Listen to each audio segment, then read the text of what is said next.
So, mas malalaki na po ang sibol nito. Nagpo-moist po siya sa loob. So, yun po nagsisilbi yung pinaka-cold shield niya. Saka para hindi po siya nasasagi sa pagdidilig. Kasi very sensitive po sa mga roses. So, plastic bottles po ang ginamit ko. Ayan, no? Kita niyo po. Moist. So, yun po. Tapos, ang isa naman po, ang ginamit ko lang po ay plastic. Cellophane. Sinubukan ko din po kasi siya sa cellophane. Pero, sa tingin ko po ay sobra din po ang cellophane. Mas long po kasi na naka-cover up po siya para yung bumos po siya sa loob. Gusto niyo po bang silipin natin yung sa loob ito? Sa plastic. Yung cellophane.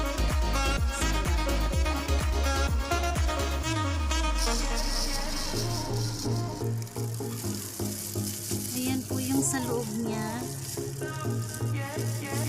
Ayan. Meron na din po siya. So, kita niyo po. Meron na din po siyang mga sibol.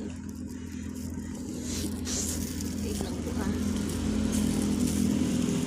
Oh! Yes! Finally!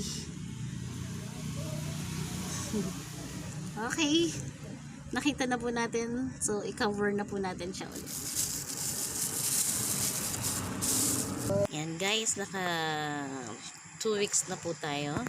So, sisilipin na po natin. Buksan po natin ito.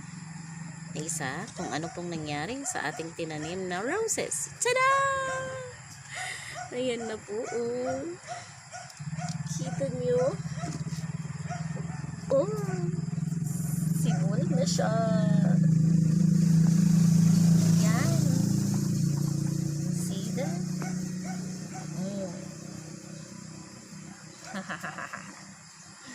Itong isa, wag muna natin buksan sa kanan. Pero pag umulan, siguro po ay tatakipan po muna natin siya kapag umulan para naprotektahan pa rin po siya, no? Kasi napaka-sensitive nga po nito, baka siya ay mamatay, wag naman sana. So ayan po. Yung isa silipin din po natin. So ito yung isa. Sisilipin din po natin. Yan, dahan-dahan natin siyang bubuksan para hindi siya masagi. Careful lang. Ito lang. Pumoist siya, di ba? Pansin niyo po. Yan. Tadam! Ooh! Ayun o. Oh.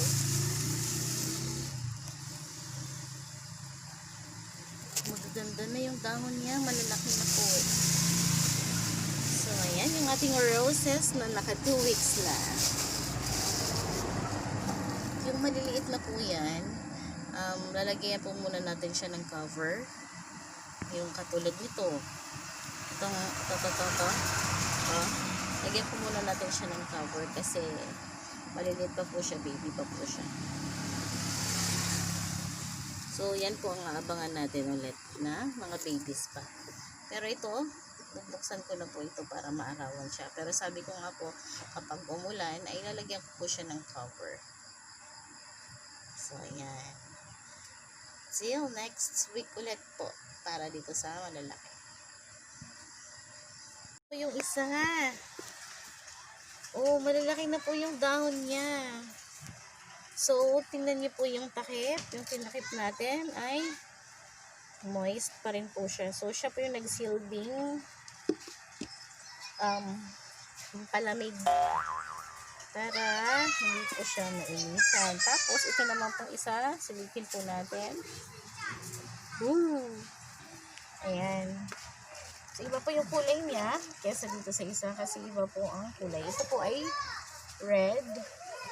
na roses. At saka ito naman po isa ay yung pink. So, takipan ko po muna itong isa kasi medyo baby pa. So, ibalik lang po natin. So, nakita niyo po, meron siyang mga sibol na po muli yung isa.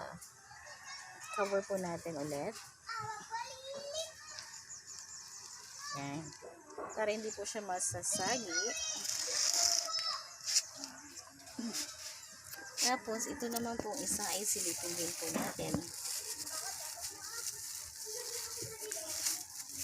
Tingnan natin kung ano nangyari sa kanya.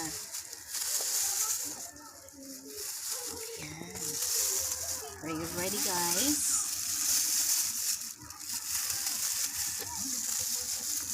Oh, look at that. Ayan. So, malaki na din po ang kanyang dahon. Oh, ayan guys. Alam nyo na, or may idea na kayo kung paano tanim ng rosas. Sana po ay may natutunan kayo.